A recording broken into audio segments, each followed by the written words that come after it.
8 Things I've Learned About Overcoming Porn Addiction.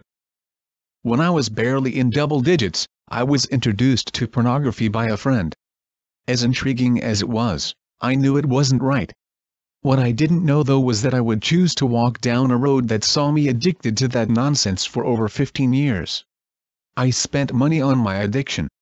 I lost relationships because of my addiction. I became numb toward God because of my addiction.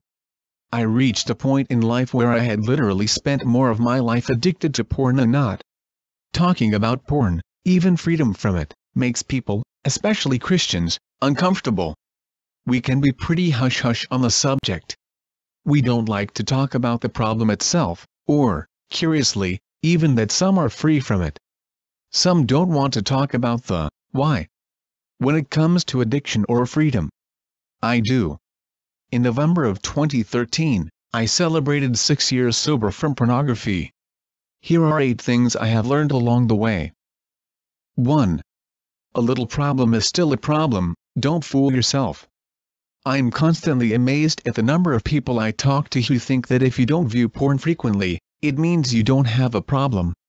You may not have as big as a problem as someone else, but comparison is a dangerous game. A little bit is the foundation for a lot.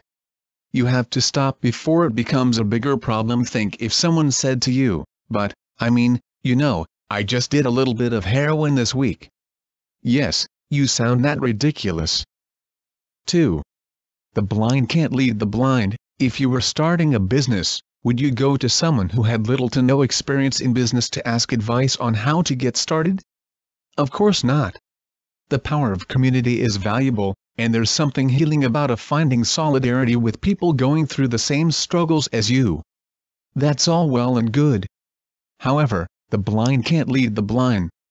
It's like a bunch of blindfolded people in a jail cell with an open door stumbling around together hoping to fall through the opening. Funny mental picture. Poor usage of time. But one thing that we don't often consider is finding someone who isn't addicted anymore and asking them how they found freedom. This is a different kind of community and confession than we might be used to, but it might also bear a different kind of fruit. 3. Fantasy doesn't make reality go away. I found that I had a lot of wars between fantasy and reality. The crazy thing is that when you are done with fantasy, reality is always sitting there waiting for you when you come home. Just like with any other addiction, if you look at porn in order to cope with stress, or because you are dissatisfied with life in some way, you aren't actually solving the problem, you're compounding it. 4. Marriage won't cure you, it just won't. Most people's problem is not the lack of sex. As a matter of fact, you will probably have to unlearn desires that you take into the marriage bed because of your addiction.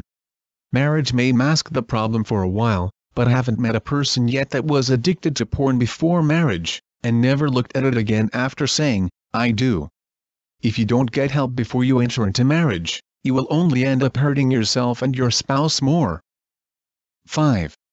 Accountability is more than just once a week. There are 24 hours in a day, 168 hours in a week and approximately 720 hours in a month. Do we really think that sitting across from someone for 1 to 2 hours out of 168 and 4 to 8 hours out of 720 should be called effective accountability?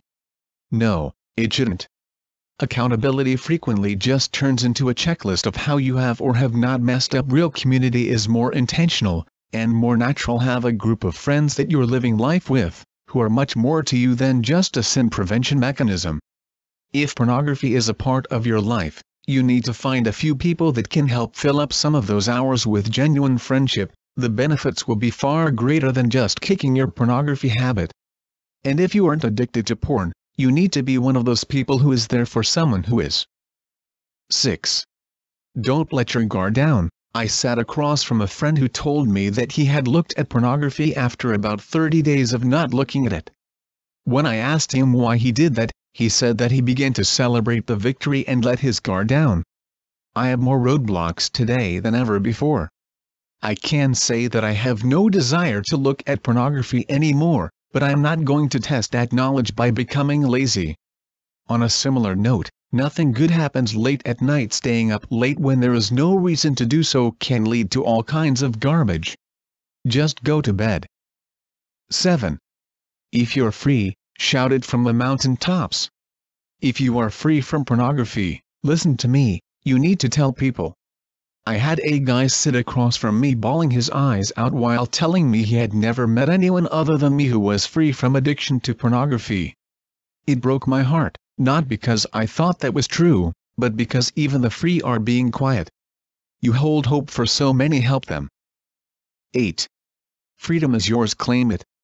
In my reflections on this, I've thought many times about Jesus' work on earth. He lived, died and rose from the dead. I am free from the law of sin and death because of that. I am free. I discovered that I fought and kicked and clawed and begged for what I possessed all along, freedom. You have every tool you need to overcome this when you have Jesus. You just have to walk that freedom out, and let others help you along that path.